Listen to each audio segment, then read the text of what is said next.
Kalau kita mengatakan Allah di langit, Allah di atas arsy, yang menciptakan arsy siapa? Allah. Yang menciptakan langit siapa? Allah. Berarti sebelum ada arsy, sebelum ada langit, Allah di mana?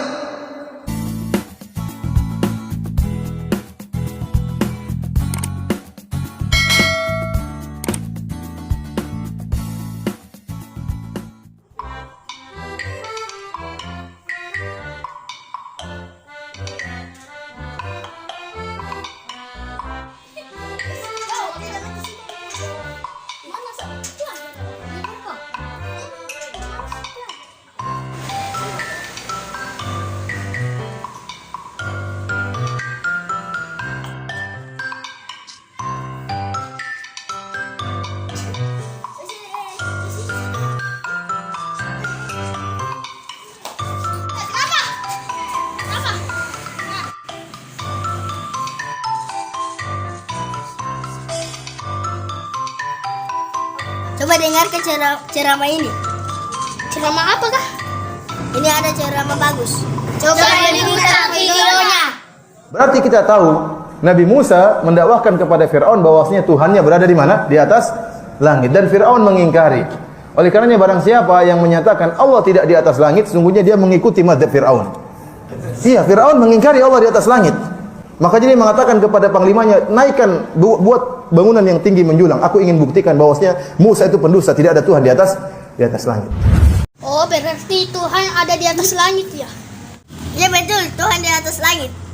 Berarti kalau kita tambah naik, tambah dekat sama Allah. Ya begitu. Kalau begitu, ayo kita dekat-dekat sama Allah. Bagaimana caranya? Ya, kita cari tempat tinggi-tinggi. Oh iya betul. Ayo kita cari tempat yang tinggi.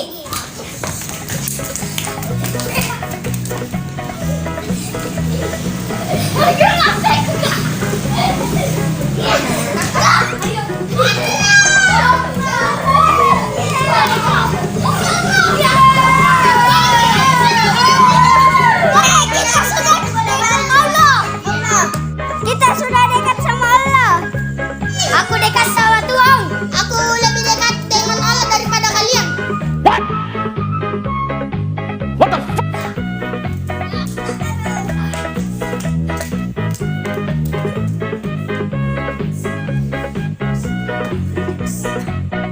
Masa kalau dekat sama Allah seperti itu?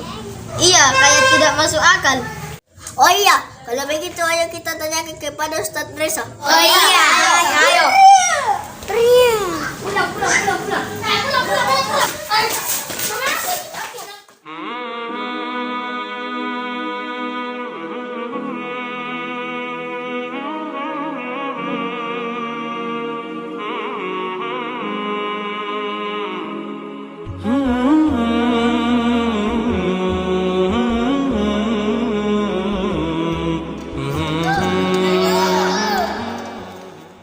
Waalaikumsalam.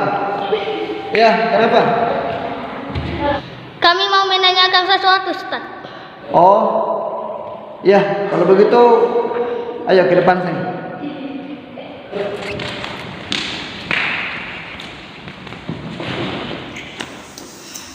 Mau menanyakan sesuatu apa? Apakah ada sesuatu yang penting?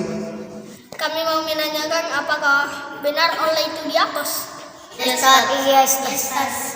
Jadi begini, dalam memahami apakah Allah itu di atas atau tidak, ya.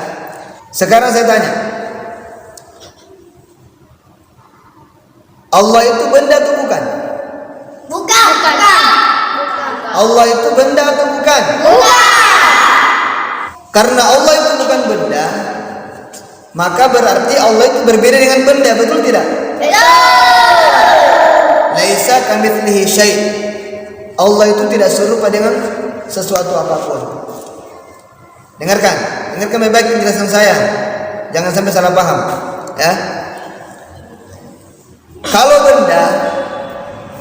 benda itu kalau mau wujud pasti butuh tempat. Benar tidak? Benar. Contohnya, ini namanya apa? Songkok. Peci. Ini namanya apa? Peci. Peci ini benda atau bukan? Benda. Benda atau bukan? Benda. Ini wujud atau tidak wujud? Wujud. Ada atau tidak ada? Ada. Berarti kalau peci ini ada, berarti dia bertempat atau tidak? Bertempat. Di mana tempatnya sekarang? Di tangan. Di tangan saya tempatnya. Kalau saya letakkan di lantai, di mana tempatnya? Di lantai. Di lantai. Kalau saya taruh di kepala, Di kepala. berarti tempatnya di. Kepala. Berarti peci ini untuk wujud dia membutuhkan tempat. Kenapa? Karena dia benda. Ya toh? Betul tidak? Kemudian itu AC.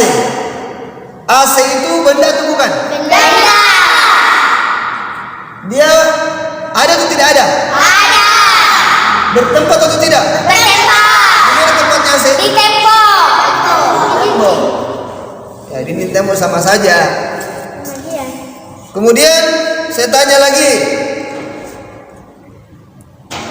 Bumi itu benda atau bukan? Benda. Benda atau bukan? Benda. Ada atau tidak ada? Ada. Bertempat atau tidak? Bertempat. Di mana tempatnya? Alam semesta. Di alam semesta. Berarti yang namanya benda, kalau dia wujud berarti dia bertempat. Tidak bisa kita membayangkan benda yang wujud tapi tidak bertempat. Bisa tidak? Bisakah kamu membayangkan peci ini ada tapi tidak bertempat? Bisa tidak? Tidak. Bisa tidak? Tidak. Bisa tidak kamu membayangkan masjid ini ada tapi tidak bertempat? Tidak. Tidak bisa. Kenapa? Karena benda. Sedangkan Allah Subhanahu wa taala itu bukan benda. Allah itu bukan benda. Bukan benda. Allah itu zat, Khalik, yang menciptakan seluruh makhluk yang ada di alam semesta ini. Termasuk saya, kalian semua, bumi ini, planet-planet, itu semua yang diciptakan adalah Allah. Maka mustahil kalau kita mau mengatakan Allah itu bertempat. Kenapa? Karena Allah bukan benda. Karena Allah bukan Benda. Yang butuh kepada tempat itu hanya benda, ya. Yang butuh kepada tempat hanyalah benda. Maka inilah bedanya kita dengan Allah. Kalau kita benda, kita kan benda toh? Kita benda bukan? Benda. Benda hidup. HP ini benda bukan? Benda. Benda apa? Benda. Benda mati. Nah, ini juga benda, saya juga benda. Saya atau HP ini kalau mau wujud itu harus bertempat. Betul tidak? Betul. Maka tidak bisa kita bayangkan kalau saya ada, HP ada terus tidak ada tempatnya, ya toh? Kalau Allah itu bukan benda, maka mustahil bagi Allah untuk bertempat. Wujudnya Allah itu tidak membutuhkan tempat. Paham tidak? Wujudnya Allah itu tidak membutuhkan tempat. Jadi laisa kamitslihi syai', tidak ada sesuatu pun yang menyerupai dengan Allah Subhanahu wa taala. Kalau benda bertempat, maka Allah tidak butuh kepada tempat. Paham tidak? Paham. Ustaz, bagaimana dengan ayat Ar-Rahmanu 'alal arsy istawa? Ayat mengenai Ar-Rahmanu 'alal arsy istawa itu tidak boleh kita artikan secara terlet atau secara langsung, nggak bisa. Kenapa? Karena Ar-Rahmanu 'alal arsy istawa itu namanya ayat mutasyabbihat. Paham? Ayat Ar-Rahmanu 'alal arsy istawa itu namanya ayat-ayat mutasyabbihat. Maknanya apa? Wa ma ya'lamu ta'wilahu illallah. Tidak ada yang mengetahui takwilnya kecuali Allah. Jadi tidak bisa kita artikan bahwasanya Ar-Rahmanu 'alal arsy istawa itu Allah bersemayam di atas arsy, tidak bisa. Kenapa? Karena ayat ini ayat mutasyabbihat. Seperti juga ayat lain yang berbunyi fa aina ma tuwallu fa thamma wajhullah. Dimanapun kamu menghadapkan wajahmu maka di situ ada Allah. Ini juga termasuk ayat mutasyabihat juga. Nggak bisa kita maknai secara langsung, nggak bisa. Kemudian ada juga ayat yang berbunyi wa huwa ma'akum aina ma kuntum. Dimanapun kalian berada maka Allah di situ bersama kalian. Nah, ini juga namanya ayat-ayat mutasyabihat. Tidak bisa kita artikan secara langsung. Paham? Jadi ayat-ayat mutasyabihat itu hanya Allah yang tahu maknanya. Bahkan Imam Syafi'i mengatakan maknanya adalah alama aradahu Allah wa rasuluh. Adalah sebagaimana yang Allah dan Rasulnya kehendaki. Nah, kita nggak tahu maknanya. Jadi cukup kita mengimani saja. Kita iman kepada ayat mutasyabihat, tidak usah kita pahami bagaimana maknanya. Paham? Jadi jangan memaknai Allah di atas arasy dengan mengartikan ayat Ar-Rahman 'alal 'arsy istawa. Ini salah besar. Kenapa? Karena tadi sudah saya katakan bahwasanya Allah itu tidak bertempat. Kenapa tidak bertempat? Karena Allah bukan benda. Allah bukan benda. Kalau benda itu pasti bertempat. Pasti bertempat. Karena untuk wujudnya benda, maka dia akan membutuhkan tempat. Tidak bisa kita bayangkan ada benda yang wujud terus tidak ada tempatnya, nggak bisa. Pasti bertempat. Kemudian Allah tidak bertempat, kenapa? Karena Allah itu bukan benda. Allah itu zat yang menciptakan seluruh benda, bahkan yang menciptakan arsy, yang menciptakan langit. Terus kalau kita mengatakan Allah di langit, Allah di atas arsy, yang menciptakan arsy siapa? Allah. Yang menciptakan langit siapa? Allah. Berarti sebelum ada arsy, sebelum ada langit, Allah di mana? Nah, kita kan nggak tahu. Berarti ayat Ar-Rahman 'alal 'arsy istawa itu maknanya bukan Allah di atas arsy. Itu makna yang salah. Maknanya apa? Kita kembalikan kepada Allah Subhanahu wa taala. Kita nggak tahu maknanya. Cukup kita imani saja bahwasanya ayat itu dari Allah Subhanahu wa taala. Paham? Ustaz, kan Allah berbeda dengan makhluknya. Tapi kan saya melihat, Allah juga melihat. Sama dong. Oh, beda. Gak sama, ya. Kita melihat, Allah juga melihat, sama tidak? Sama. Beda. Kenapa? Penglihatan kita itu namanya hadis. Paham hadis? Baru. Sedangkan penglihatannya Allah itu qadim. Maksudnya qadim apa? Tidak ada awalnya, terdahulu. Kalau penglihatan kita itu diawali dari tidak ada. Dari tidak melihat menjadi melihat. Itu namanya hadis.